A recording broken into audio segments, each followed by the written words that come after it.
Kelly speaking. I am thrilled to have Taneen Rudyk with me today. Taneen is I'm a longtime fan. She doesn't know that, but I haven't shared that with her yet. A big player in government around Alberta and now on the national stage. Actually, that's been for a while. Thanks for joining us, Taneen. Thank you so much, Kelly. And I didn't know that I had a fan club, but I'll let you be the president. Well, there aren't a lot of us that geek out about governance, so when we see someone who's especially strong at it, it resonates with me. So, a little bit of Taneen's background. So, first elected. Correct me if I get some of these wrong. First elected to Vegreville Town Council 2010. Now in your fourth term, correct? That's all right. Yes. So FCM Board of Directors 2017, becoming president in June of 2022. Congratulations. Thank you very much. Big shoes to fill, but I'm sure you're doing amazingly well. How's it been so far? It's been an exciting year. It's been a busy year, and I've really made myself sit back and be in the moment and make sure that I'm appreciating all of the experiences and the people that I get to meet. It's really been rewarding, especially post-COVID, to be able to see how important local government is and how important the advocacy that the Federation of Canadian Municipalities works towards improving the lives of Canadians. So it's been a really fantastic year. I'm glad to hear it. Glad you're taking it all in, and really appreciate the fact you said be in the moment. I'm also a big advocate of that as well. Numerous positions with FCM as well. One that stood out for me was you were vice chair of increasing women's participation in municipal government committee. Great experience, something again in line with what I think is a huge part of governance today, and that's inclusion. Mm-hmm. Yeah, it's been a really important part of my growth personally, but also professionally. Looking at the data that supports the need for having more diverse voices around decision-making tables, and ensuring that there is opportunity as well as mentoring and education. And FCM's done a great job of partnering with women and gender equality over the years to be able to offer those programs to people in remote and rural communities, big cities, just to ensure that we have more women elected, because the numbers, they're not great and they're not getting better. So we need to be very deliberate about making sure that it's a place where we have decision makers that represent what their communities look like. I always look for opportunities to share gratefulness, and your mentorship conversation there is huge. Thank you for taking that role and sharing. I think it's something that a lot of us who have some experience in a space behooves us to share that. So thanks for doing that.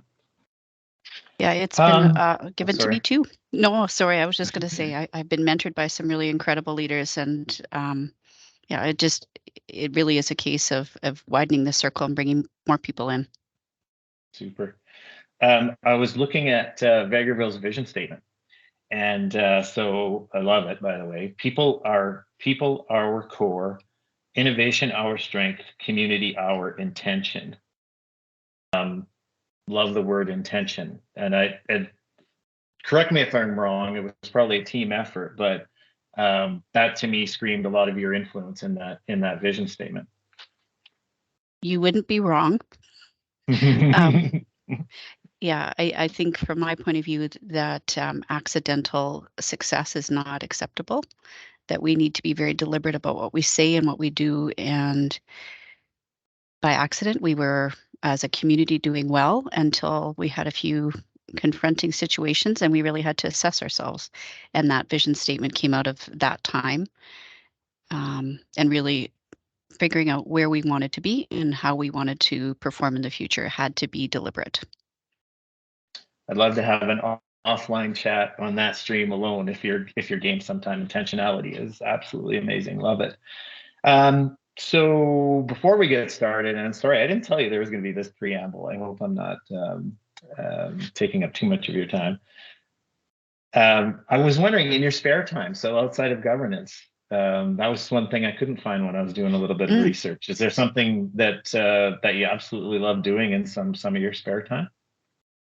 Well, I'm less diverse than I used to be, and I am a little bit of a geek, if I can say that. So I really, um, I've really tried to increase the amount of time that I'm outside. And we have a very naughty dog. So I like to be able to be outside and listen to podcasts, which are usually politics and behavioral management type of podcasts. Adam I like, Grant, right? well, I do have a lot of, I don't get off topic a lot. So I do throw in a little bit of humor in there sometimes too. I love reading, and so I've tried to introduce that back into my busy schedule. So sometimes it's an ebook or an audiobook. I do like spending time with friends and family. Movies, that's another thing that we enjoy together, and I do really, I love to travel. So those are my hobbies, if there are. If there's Sounds time for that, awesome. that's what I like to do. Grace, thanks for this. Let's dive in. So I sent you a few questions that I've been asking some of your colleagues in our Mhm. space. And so the first one is around, what does the term great governance mean to you? Okay, I think this is like we talked about before we got on air. It's one of those elements that you take for granted until it's missing. And for me, great governance is it's transparent, it's accountable, it's inclusive, it's participatory, and it's informed. And when it's all of those things, it's also strategic and it's effective. So we're able to demonstrate our results by having all of these building blocks in place. And for FCM, it's incredibly important as a member led organization representing very diverse communities in every corner of the country, both municipalities that are very large and extremely small, linguistic differences, demographic and economic divides. We need to be very careful to think about how our communities' voices are captured and how we can support one another. And so when we do that well, we're able to present a shared vision to the federal government at a national level that is producing results. That's awesome. Thanks. The term that came to mind when I was listening to everything you said went back to something in the vision statement from Vegreville, which was intentionality again. I heard intentionality in everything that you said. Nothing by accident, proactive. Um, so thank you for that. Um, the second question is, so I'm giving you a magic wand, and you have the power now to change one thing in the current landscape of governance of today. What would you use that magic wand to change? I think what I'd like to see organizations and governance bodies address is looking at the policies and the practices that might be excluding people from participating. And that harkens back to some of what we talked about earlier, that the balance of women, racialized Canadians, and other underrepresented groups need to have more access to governance power structures. So the numbers demonstrate, as of 2021, women hold only a quarter, so 25% of municipal council seats, and the democratic deficit is even more pronounced if you have um, other scenarios like marginalized or racialized backgrounds. And FCM works to close that gap, but I also think that we have some programs in place to help that. CanWill is one of the offerings that we have currently to be able to encourage more women to be able to access the levers of power. And offering these grant offerings across the country has been able to provide some concrete results in every province across the country and encourage more women to run. Couldn't agree more. I think there's so many examples out there too of strong participation from women, whether that be globally or more nationally, even locally, right? You're right down the road from me. Hmm. And not to throw my gender under the bus, but I think compassion, empathy, those kind of things come to and it's not exclusive to women, obviously, but the more caring nature, I think, aligns so strongly with what government is there to do. And so I too would love to see more representation, more equal representation. The last one, so to turn it around, what would you change? So what do you think is currently happening in our space that gets you excited or inspired? Is there something that you've encountered in the recent past here that has you excited about what's going on in governance?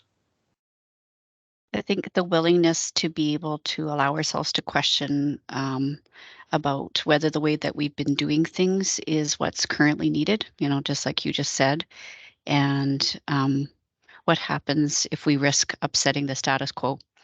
And so uh, I'm not afraid to have those difficult conversations. And I think we do some of that really well at FCM, bringing a very diverse group of local interests to a national level. And our board of directors just passed at our most recent board meeting in March a new set of governance framework that really talks about strengthening our governance practices and taking a look at what are we doing well, what do we need to improve upon, and you know, some of this again doesn't happen by accident. So we had an outside report prepared for us by the Institute on Governance and made some specific recommendations that will be brought forward. And we'll take a look on some of the things that we want to focus on, like anti-racism, equity, and inclusion, as well as ensure that we're continuing to evolve as a board, that we're nimble and forward-looking, and continue to be leading and not necessarily following, but making sure that those formal structures are there to be able to bolster how we engage with one another and best serve our members, which again are literally from coast to coast to coast in every corner of the country, and their needs are quite different from what they see FCM being able to provide for them. So that part is inspiring to me, is that ability to question and continue to grow and make sure that what we've done is effective, but how much better could we be doing? And I'm really proud to be part of a board that is willing to answer or look at answering some of those really difficult questions and keep moving forward despite the challenges. Music to my ears. I think there's just this, and from a municipal perspective, which is mostly where I'm working right now, there's just this level of, I think, complacency with our systems and our tools. And most interesting to me is the way that we allocate our resources and budget. It's something that opens a lot of doors for me, and I love being a change agent in that space. Man, thank you. I think we could talk for a long time. There's lots. I like to talk with like-minded people like yourself, and really enjoyed our time. I appreciate you offering up this space and this opportunity. Well, thanks very much for asking, Kelly. It's a pleasure to be able to talk about the nitty-gritty part of good governance, knowing that it's really what we need to be doing to create communities of quality for the future that we all deserve. Super. Thanks. I won't take any more of your time.